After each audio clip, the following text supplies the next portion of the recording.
Сайн байна уу? Apply-ийн сургууль зөвшөөрлөнд төгс эрхлэн төлөөлж байгаа хажуугийн бодлого болон бодолтод өнөөдөр болохоор хажуугийн 2020 оны 2 дугаар шалгалт шинжлэх ухаан физикийн бодлогын Е гэсэн юм байна.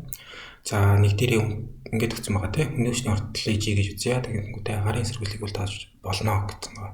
Е гэсэн чинь болохоор ээл уттай утсан юм байна тийм ээл уттай хөнгөн гэхээр болохоор утасныхаа массыг тооцохгүй гэж болно тийм үү. За агшил цуналт байхгүй зүгээр нэг утас юм байна. Нэг үзүүрийг нь болохоор таазнаас холбоод нөгөө үзүүрт нь болохоор нэг жижигхэн бие холбоо тавьчихъя. Энд дээр нэг жижиг бие тавьчихсан юм тийм үү. Биеийн массыг бол өгөөгүй юм байна. Тэгэнгүүтээ за зураг үзүүлсний дагуу утсыг яахын босоод хэлэхдээ 60 градусын өнцөг үүсгэх байрлалаас гэхээр энэ 60 градусыг манлаад байгаа тийм. Шизуканы ханаас өгөхээр болохоор юу сул тавилаа. Тэгээ зөөлхөн тавилаа байхгүй ямар нэгэн анхны урд байхгүй шидээгүй. Зүгээр сул тавилаа. За тэгэх юм бол бит маань яхаа хамгийн доороо ирэх цэгээсээ тэр цэгээсээ R зайтай дээдлэлт нь болохоор Q гэдэг юм хадаас байгаа юм. Тэр хадаасыг тойроод R радиустай тойрог хөдөлгөөн хийж эхэллээ. Энэ болохоор уулын доошгоо ирээд яхаа ингээд зогсчих ёстой шүү дээ. Тэгэнгүүт зогсохгүй эндээс өндрөөс ирсэн юм чинь энэ өндрийнхөө энергийг хурдны энерги болгоод энэ дээр бол тодорхой хэмжээний хурдтай ирсэн байгаа. Тэгэнгүүт энэ дээр R зайтай энд нэг хадаас байна гэхээр тэр хадаасыг тойроод ингээд эргээд явах хэрэгтэй тийм үү. Тэгсэн чинь R радиус маань ямар нэгэн том R гэдэг нэг утга байгаа юм байна. Тэр утгаас их болох юм болохоор тойрог хөдөлгөөнөө хийж чадахгүй болно.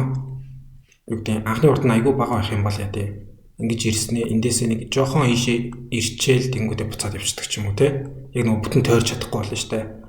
Ямар нэг утганаас яах юм R гэсэн утганаас том болж чадахгүй. Тэрнээс жижигхэн байх юм бол тойроод иргээд байна. Тэрнээс том болох юм бол болохоор зүгээр нэг яах юм ийшээ нэг хажууд чинь ирснээр нэг бүтэн тойрог зурч чадахгүй те. Буцаад бох болчихно тэр утгыг болох гэдэг юм лөө. За асуулт нь болохоор R-ыг L-д харьцуулсан харьцаа хитвэ аль нь зөв бэ гэж асуусан юм байна. За энийг яг хуу тэгэхээр би эндээс эхлээд юуцсан нэг 90 градустай хайчих чадах уу? Эндээс ингээд нэг 90 градустай хайчих харуулахаараа энд 90 градус, энд 60 градус юм бол энд 30 градус гараад ирнэ тий. Тэнгүүд L яхаа 30 градус гэхээр L синус 30 гэдэг чинь 30 градусын эсрэг өршөх нь нөгөө гипнозын хагастай тэнцүү гэж байдаг шүү дээ тийм үү? Тэр энэ өндөр бол юуцсан L-ийг бах нь 2 байгаа юм байна.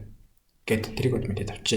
Тэнгүүтээ эндийг тойргоор эргэлээ гэж бодох юм болохоор юм бааш тий. Тойроор эргэж байгаа нэг V уттай эргэжлээ гэж бодоход яа тий. За хамгийн дээрээ байгаа урдыгаа V гэчээ. Доор нь байгаа урд нь илүү өндөр байгаа шүү дээ. За MV квадратыг бах нь R гэдэг тийм үү? Төгс цутах хүч.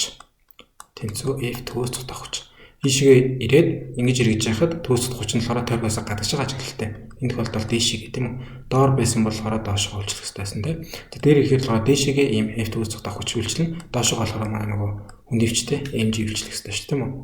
Тэнгүүд би энэ дэр ингэж гэдэг байгаа. mv квадратыг бах нь r маань ерөөсөө mg-ээс их буюу тэнцүү бай. Тэ? Дээшээ төгс цутах хүч нь болохоор mg-ээс их байх юм бол эн чинь дээшээгээ татагдчихж байгаа гэдээ торгоор ирэх гээд байгаа байхгүй юу? Тэгээс нөгөө хүч нь бага болчих юм бол болохоор эн чинь доошоо унах болчих гээд байгаа. За эндээс би тэгээд яг уу гэхээр ингэж бичгөө mv квадратыг бах нь 2 тэнцүү гэж хагаад mg r-ыг бах нь 2 болгоод өгч. Тэ энэ R-ыг нөгөө дэшин гараад өгч болохоор 2 талыг нь 2 тоочлаа. MV квадратыг бах нь 2 гэж яагаад бичээд байгаа юм гэхээр нөгөө энерги бичих гэдэг шүү дээ. Анх болохоор mg тэгээд яах юм энэ L-ийг бах нь 2-тай ийм өндөртэй байсан. Одоо болохоор энд ирнэ гэдэг чинь эн чинь болохоор 1 R зай ийм 2 R зайд байгаа шүү дээ. Тэгэхээр яг уу нийт урт нь болохоор өөрөө ингээд L шүү дээ тийм үү? Тэгээ анх байсан өндөр нь болохоор энэ L-ийг бах нь 2 L-ийг бах нь 2-ийн хооронд одоо болохоор энэ 2 R-тай зайд ирчлээ гэхээр энэ тэгвэл би L-ийг бах нь 2-оос хасдаг нь 2 R гэж тавих хэрэгтэй тийм. Ийм хэмжээний өндрийг анх эндээсэн одоо энд ирсэн байгаа. Ийм хэмжээний өндрийг болохоор хурдны энерги болгосон юм байна гэх гэдэг байхгүй юу? MV квадратыг бах нь 2. Энэ болохоор mg гэсэн үг h 1-ээс хасдаг нь h 2 ч гэдэг юм уу те. Анх байсан урдаас нь одоо анх байсан өндрөөс нь одоо байгаа өндрийг насаад за ийм потенциал энергийг кинетик энерги хилжүүлсэн байгаа юм байна. Энэ кинетик энерги маань болохоор одоо mg r-ыг бах нь 2 тоод цоожиж жижиг тойргоор ирэх гэдэг юм байна. За би эндээс болохоор хоёулаас нь mg гээ дараа хийчихье те. Тэгэх юм бол L-ийг бах нь 2 хасдаг нь 2 r тэнцүү r-ыг бах нь 2 болчлоо. Хоёр талыгаа 2-оор үрчижээ. Тэгэх юм бол L-ээс хасдаг нь 4 r тэнцүү 10. Тэгээд яхаа L тэнцүү 5R. Эдрийг болохоор R-ыг бах нь L-ийг болохоор гэсэн чинь R-ыг бах нь L тэнцүү L ишээ хувааж өглөө 5 нөгөө тишгээ хувааж өглөө 1 бах нь 5. Энэ дунд нь 1 бах нь 5 байна уу 1 бах нь 5 байна. Энэ хэсэг. гарч ирсэн үгнүүд маань гэхээр ийм үгнүүд байна. За утасны маань урт байсан тий. Тэгээд таазнаас тэгээд яхаа агшид сунахгүй утас. Энэ дээр болохоор би string spring хоёр оруулсан. Нэг нь болохоор pt байх юм бол push. Хэрвээ tt байх юм бол зүгээр утас гэсэн үг шүү. Тийм ялгаар байгаа шүү. За тэгээд bit байсан, bit-ээ сул тавьсан тий. Шидсэн биш, анхны хот байхгүй зүгээр сул тавьсан.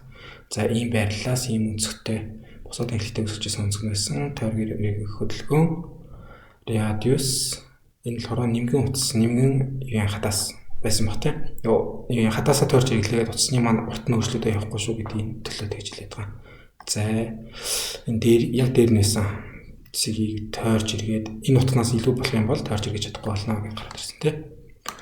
За apply энэ байлаа. Баярлалаа баяртай дараа дахин уулзъя.